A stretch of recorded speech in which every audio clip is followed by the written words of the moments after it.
हमें मराठी बोलना नहीं आता तो क्या हुआ, कान फट इथंच बसना।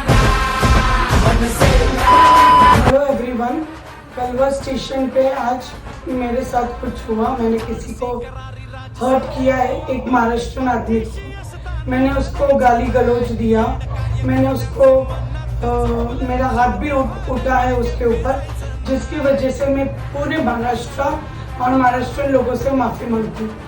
Thank you. आणि परत परत असं बोलायचं नाही महाराष्ट्राच्या लोकांना, समजलं? बस बस तिथे।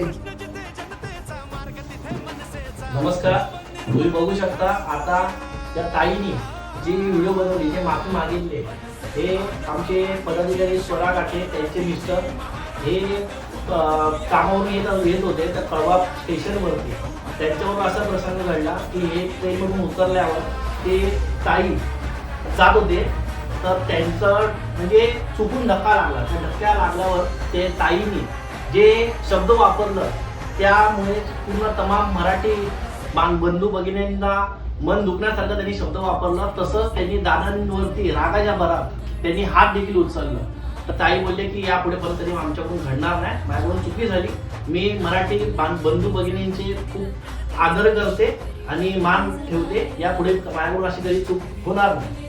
आणि हा संदेश सर्वांना आहे की मराठी माणसाचा आदर करा, मराठी माणसाचा सन्मान करा। मराठी माणूस प्रेमळ आहे, तुम्ही त्याला प्रेम द्याल तर तुम्हाला डबल प्रेम देईल। आम्ही आता ताईंना आम्ही प्रेमाने सांगितलं, समजवलंय। आम्हाला अपेक्षा आहे की यापुढे ताईंकडून अशी चूक कधी होणार नाही, झाली तर ताईंची गाठ मग महाराष्ट्रामध्ये सर्व लोकांसोबत असते। धन्यवाद। एखादी लेडीज एका पुरुषावर हात उचलते आणि तो पुरुष अर्धा तास तिला काही बोलत नाही, हात लावत नाही, तर माझं एवढंच मत आहे की हा कायदा फक्त महिलांनाच आहे का, की ज्या पुरुषावर विचित्र घडते, कधी कोणता प्रसंग येतोय। या बाईने आज अर्धा तास माझ्या नवऱ्यावर हात उचलला, तरी पण मी तिला एका शब्दाने बोललेली नाहीये। ज्यावेळेस आम्ही पोलीस स्टेशनला गेलो, कायदेशीर रितसर आम्ही कंप्लेंट करणार होतो तिची, पण आज तिच्या मुलीकडे आणि नवऱ्याकडे कुटुंबाकडे बघून मी तिला एकटीला सोडलंय। पण जर अशा महिला जर पुरुषांवर जर मजुरीगिरी आणि मास दाखवत असतील ना, तर मी म्हणते शासनाला तर अशा महिलांना पण सेम पुरुषांना पण कायदा लागू झाला पाहिजे। नाही शंका भ्रष्ट चाळू लंका वाजवू डंका।